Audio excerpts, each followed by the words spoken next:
Hello everyone, welcome back the brain builder book. तो कैसे हैं आप सब? उम्मीद करता हूं कि आप सब ठीक होंगे।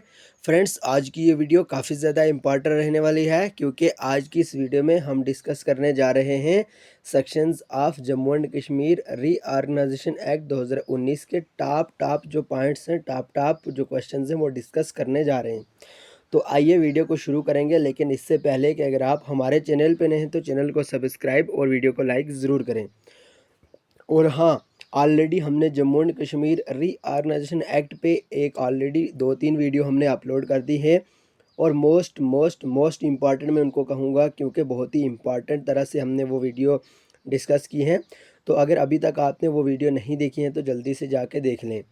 और जिस तरह से ऑलरेडी हमने जो अपना पेड कोर्स है वो स्टार्ट किया हुआ है, अगर आप भी वो पीडीएफ पाना चाहते हैं 9596736083 आप इस नंबर पे हमें व्हाट्सअप कर सकते हैं, आपको पीडीएफ प्रोवाइड की जाएंगी। ठीक है, तो बहरहाल काफ़ी ज़्यादा इंपॉर्टेंट पीडीएफ है। रिसेंटली जेकेएसएसबी के जितने भी एग्ज़ाम हुए हमारी ही पीडीएफ से 17 to 18 क्वेश्चन देखने को मिले हैं। ओके, एंड एस्पिरेंट का काफ़ी अच्छा हमें फीडबैक भी मिला है। बहरहाल अगर आज के हम टॉपिक की बात करें तो sections of Jammu and Kashmir reorganisation act 2019 का हमारा आज टॉपिक रहने वाला है। काफ़ी ज़्यादा इंपॉर्टेंट है और मोटी तरह से हम आज की ये वीडियो डिस्कस करेंगे ताकि आपको फुली एक्सपीरियंस से याद रह जाए। ओके, तो देखिए आज हम नज़र डालेंगे पहली सेक्शन पे। अगर हम पहली सेक्शन के बारे में बात करें भाई, सेक्शन 1, इसमें बात की गई है शॉर्ट टाइटल की। आपको कुछ याद नहीं रखना, इतना याद रखना है, section 1 short title. Okay, section 1 short title. Section 2 definitions. Okay, देखिए ये जेकेएसएसबी का फेवरेट क्वेश्चन है भाई, आप इग्नोर करना है, आपको आप इग्नोर कर लीजिए, आपको अच्छे से पढ़ना है, पेपर को क्रैक करना है, आप डायरेक्ट से ध्यान दीजिए। ओके, कई बार जेकेएसएसबी के एग्ज़ाम में पूछा गया है सेक्शन 2 और सेक्शन 3 से। ठीक है, अब यूँ पूछा जाता है कि भाई कौन सी सेक्शन है जो जिसमें डेफिनेशन कौन सी सेक्शन डेफिनेशन के रिलेटेड है। ओके, एंड आपको याद रखना है section 1 short title, section 2 definition. और अगर हम बात करें सेक्शन 3 की, formation of union territory of Ladakh without legislature. ठीक है, देखिए भाई सेक्शन 3 में ये बात की गई है कि जो लद्दाख यूटी है उसको फॉर्मेशन उसकी की गई है बगैर लेजिस्लेचर के। ओके, विदाउट लेजिस्लेचर के।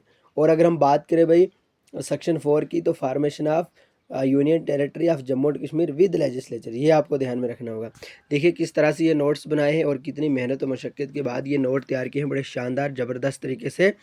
बहरहाल अगर आप ये पीडीएफ लेना चाहते हैं हमें व्हाट्सअप कर सकते हैं। ओके, एंड अगर हम बात करें भाई सेक्शन 5 के बारे में, governor of exciting state of Jammu and Kashmir to be common lieutenant governor. ठीक है, यानी सेक्शन 5 में भाई ये कहा गया है कि जम्मू और कश्मीर दोनों रीजन हैं और इनका भाई एक ही लेफ्टिनेंट गवर्नर रहेगा। ठीक है, ये सेक्शन 5 में बात की गई है। सेक्शन 6 की अगर हम बात करें, amendment of first schedule to the constitution के बारे में बात की गई है। जल्दी से डिस्कस करेंगे और बड़े ध्यान से पुरसकून से हम डिस्कस करेंगे और एक लाइक तो बनता है फ्रेंड्स। देखिए अगर हम आपके लिए इतनी मेहनत करवाते हैं, आप अगर एक लाइक नहीं करोगे तो हमें मोटिवेशन नहीं मिलेगी, और अगर मोटिवेशन नहीं मिलेगी तो वीडियो कैसे लाएंगे भाई? अगर वीडियो नहीं लाएंगे तो आप पेपर को क्रैक कैसे करोगे? ठीक है, बहरहाल सेक्शन 7 की अगर हम बात करें, saving powers of the government of UT of Jammu and Kashmir. Section 8 के बारे में बात करें भी, amendment of 4th schedule of constitution. 4th schedule के बारे में आप जानते होंगे। जिस तरह से अगर हम भाई बात करें लद्दाख के बारे में, आप सबको पता होगा रिसेंटली लद्दाख ने जो एक बहुत ज़्यादा प्रोटेस्ट स्टार्ट किए थे और किए भी है।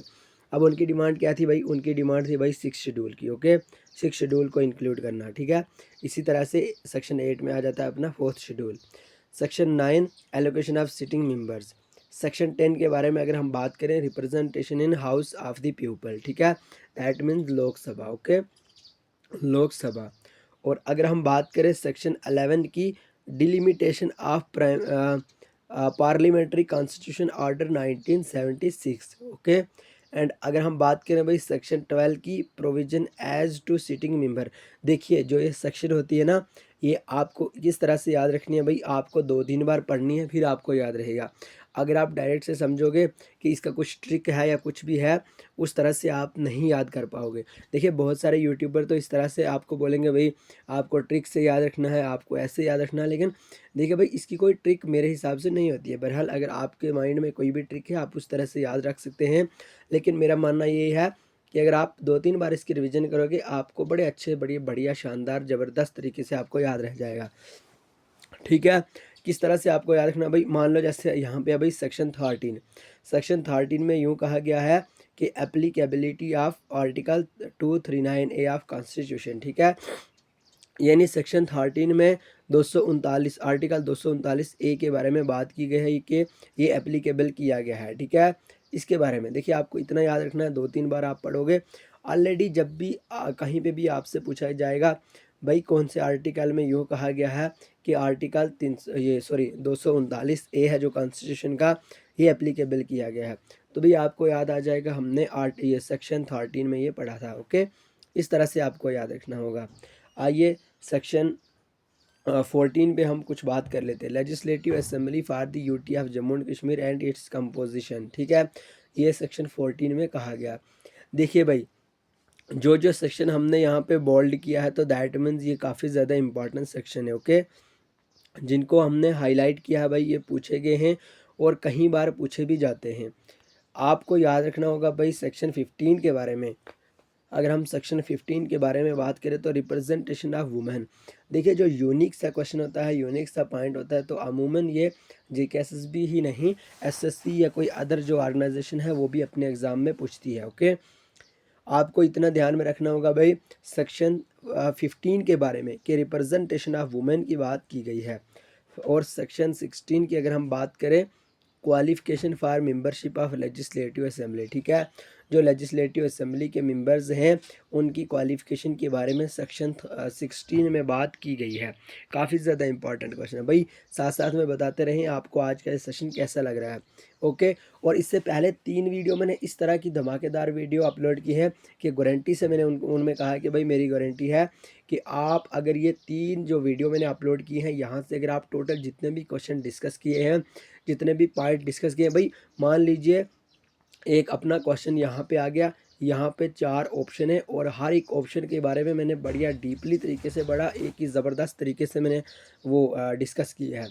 तो मेरा कहना ये है कि अगर आप उन 3 वीडियोज़ में से वो 3 वीडियो में जितने भी क्वेश्चन है वो बड़े बढ़िया शानदार तरीके से आप पढ़ लेते हैं, मेरा मानना ये है कि भाई उनमें से फुल चांस है क्वेश्चंस बनने की। ओके, बहरहाल अगर हम बात करें सेक्शन 17 के बारे में तो ड्यूरेशन ऑफ लेजिस्लेटिव असेंबली के बारे में, यानी लेजिस्लेटिव असेंबली कितने साल की है उस तरह से इसमें डिस्कस किया गया है। सेक्शन 18 के बारे में भी बड़ा इंपॉर्टेंट है, sessions of legislative assembly, prorogations and dissolutions. अगर हम सेक्शन 19 की बात करें speaker and deputy speaker of legislative assembly के बारे, अगर हम सेक्शन 20 के बारे में हम बात करें स्पीकर और deputy speaker not to preside while a resolution for his removal from office is under consideration. Okay, देखिए भाई एक और यहाँ पे हाईलाइट पॉइंट आ गया, हाईलाइट सेक्शन आ गया जो काफ़ी ज़्यादा इंपॉर्टेंट है भाई, यहाँ से क्वेश्चन देखने को मिलता है इसलिए हम यहाँ पे इसको हाईलाइट कर देते हैं। सेक्शन 21 यानी सेक्शन 21 की बात करें तो special address by lieutenant governor to legislative assembly. Okay, ध्यान में रखना है, शानदार तरीके से आपको पढ़ना है, ज़बरदस्त तरीके से याद रखना है। ओके, एंड सेक्शन 22 यानी सेक्शन 22 के बारे में बात करें तो right of ministers and advocate general as respect legislative assembly. Okay, and section 23 के बारे में अगर हम बात करें right of lieutenant governor to address and send message to the legislative assembly. Section 24 ये भी काफ़ी ज़्यादा इंपॉर्टेंट है, इसको हमने हाईलाइट नहीं किया है लेकिन आप इसको बड़े ध्यान से, बड़े इत्मीनान से, पूरा खुलूस से आप इसको याद कर लें भाई। सेक्शन 24 यानी सेक्शन 24 के अंदर आउथ एंड एफर्मेशन बाई मेंबर्स के बारे में बात की गई है। ठीक है, देखिए भाई हम क्या पढ़ रहे हैं भाई, शेड्यूल के बारे में, सॉरी सेक्शन के बारे में हम पढ़ रहे हैं और कौन से सेक्शन के बारे में पढ़ रहे हैं, JNK रीऑर्गेनाइजेशन एक्ट जो 2019 वाला था उसकी सेक्शन के बारे में आज हम पढ़ रहे हैं। ओके, देख लीजिए भाई, लाइक कर दीजिए, जल्दी से लाइक कर दीजिए, लाइक करने से मोटिवेशन मिलती है भाई, लाइक करने से आपका कुछ नहीं जाता है। जिस तरह से पिछली वीडियो में आपने हमें काफ़ी प्यार दिया था तो आज उसके बाद हमारी जितनी भी वीडियो आ रही हैं बड़ी मोटिवेशनल वीडियो आ रही हैं। ओके, देखिए सेक्शन 24 यानी सेक्शन 24 के बारे में आपको बड़े अच्छे से पढ़ना होगा। आउथ एंड एफर्मेशन बाय मेंबर्स के बारे में इसमें डिस्कस किया गया है। ओके, सेक्शन 25 में voting in assembly, power of assembly to act not with standing vacancies and quorum. Okay, and section 26 में हमें कहा गया है भाई वैकेशन ऑफ सीट के बारे में। सेक्शन 27 में डिस्क्वालिफिकेशन फॉर मेंबरशिप। सेक्शन 24 में disqualification on ground of defection by being a member. Section 29 penalty for sitting and voting before making out or affirmation or when not qualified or when qualified disqualified. Okay, section 30 में कहा गया भाई powers privileges etcetera of members के बारे में। देखिए section 31 के बारे में अगर हम बात करें तो सैलरी और अलाउंस हैं जो मेंबर्स के उनके बारे में सेक्शन 31 में बात की गई है। सेक्शन 32 में एक्सटेंड ऑफ लेजिस्लेटिव पावर के बारे में। सेक्शन 33 यानी 33 के बारे में exemption of property of the union for taxation के बारे में बात की गई है।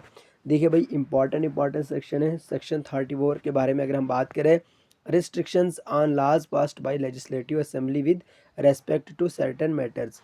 देखिए भाई सेक्शन 35 के बारे में अगर हम बात करें inconsistency between laws made by parliament and laws made by legislative assembly. Section 36 provision special provision as to financial bills. Section 37 procedure as to lapsing of bills. Section 38 assets of bill, ये भी important है भाई। Section 38 है जो ये भी important है, assent to bills पे डिस्कस किया गया है। एंड सेक्शन 39 की बात करें bills reserved for consideration. Section 40 के बारे में अगर हम बात करें recruitments as to sanction and recommendation to be regarded as matter of procedure only. देखिए भाई आज की हमने जो 40 सेक्शन डिस्कस किए बड़े बढ़िया तरीके से, शानदार तरीके से, ज़बरदस्त तरीके से, आप जल्दी से इनको रिपीट करें, आप जल्दी से इनकी रिवीजन करें ताकि आपको बड़े बढ़िया तरीके से याद रह जाए। देखिए अब मैं आपको बताता चलूँ, आपको यूँ करना है जैसे हाईलाइट है। सेक्शन 47 है official language or languages of union territory of Jammu and Kashmir or language to be used in legislative assembly thereof. Okay, आपको सेक्शन 47 के बारे में याद रखना होगा, बढ़िया तरीके से याद रखना होगा, ज़बरदस्त तरीके से याद रखना होगा। सेक्शन 47 भाई जहाँ पे भी है आपको वहाँ पे ऑफिशियल लैंग्वेज के बारे में मिलेगा। ओके, ध्यान में रखना 47 सेक्शन 47 में ऑफिशियल लैंग्वेज के बारे में आपको देखने को मिलेगा। सेक्शन 53 की बात करें कौंसिल ऑफ मिनिस्टर के बारे में देखने को मिलेगा भाई। इसी तरह से सेक्शन 57 की बात करें यानी 57 या कुछ भी पढ़ लो, 57 ही पढ़ लो, इसमें abolition of legislative council of state of Jammu and Kashmir के बारे में आपको देखने को मिलेगा। इसी तरह से भाई बड़ा इंपॉर्टेंट है सेक्शन 69 भी, क्योंकि सेक्शन 69 में contingency fund of union territory of Jammu and Kashmir के बारे में डिस्कस किया गया है। मोस्ट इम्पॉर्टेंट कहूँगा मैं इसको, आप जितना भी इसको पढ़ो उतना ही कम है, क्योंकि जाओ किसी भी एग्ज़ाम में देखो, किसी भी एग्ज़ाम का एनालिसिस कर लो, आपको भाई ये वाला क्वेश्चन ज़रूर देखने को मिलेगा। आपको याद रखना है भाई सेक्शन 75 यानी 75 की अगर हम बात करें तो high court of Jammu and Kashmir to be common high court. भाई 75 सेक्शन में कहा गया है कि जो हाई कोर्ट है भाई वो जम्मू एंड कश्मीर और लद्दाख का दोनों का कॉमन हाई कोर्ट ही रहेगा, ये 75 में कहा गया है, इंपॉर्टेंट है भाई ये। उसके बाद अगर हम बात करें भाई सेक्शन 93 के बारे में, ठीक है, यानी 93 के बारे में, यह है provision as to state public service commission, यानी जिसको हम कहते हैं PSC वगैरह भी हम जिसको कहते हैं, इसके बारे में 93 में डिस्कस किया गया है। देखिए भाई बहुत ही इम्पॉर्टेंट था, बहुत ही ज़बरदस्त सेशन था, और अगर आप सारे के सारे सेक्शंस पढ़ना चाहते हैं, लगभग 103 सेक्शन हैं, वो अगर आप पढ़ना चाहते हैं भाई आप डायरेक्ट से ये PDF परचेज़ कर सकते हैं, बढ़िया तरीके से अपने नोट्स बनाने हैं बना सकते हैं। लेकिन मैं यूँ कहूँगा कि हमारी PDF से आपको नोट्स बनाने की भी कोई ज़रूरत नहीं है, क्योंकि हमने PDF ही नोट्स की फॉर्मेट में बनाए हुए हैं, और सारे के सारे हमारी जो PDFs हैं वो बढ़िया तरीके से क्रिएट किए गए हैं, और वो एग्ज़ाम ओरिएंटेड हैं, काफ़ी ज़्यादा इंपॉर्टेंट है। अगर आपको भी PDF लेना है तो जैसे मैंने ऑलरेडी आपको यहाँ पे नंबर शो कर दिया, एक बार फिर से लिख देता हूँ 9596736083। आप इस नंबर पे हमें व्हाट्सएप कर सकते हैं, आपको PDF प्रोवाइड किया जाएगा। ओके, एंड वीडियो कैसी लगी कमेंट बॉक्स में ज़रूर बताएं। और हाँ, चैनल पे नए हैं तो चैनल को सब्सक्राइब कर दें। सब्सक्राइब करने से कुछ नहीं होता है, हमें सिर्फ मोटिवेशन मिलती है। ओके, बहरहाल मिलेंगे नेक्स्ट वीडियो में, तब तक के लिए bye bye, take care, love you all.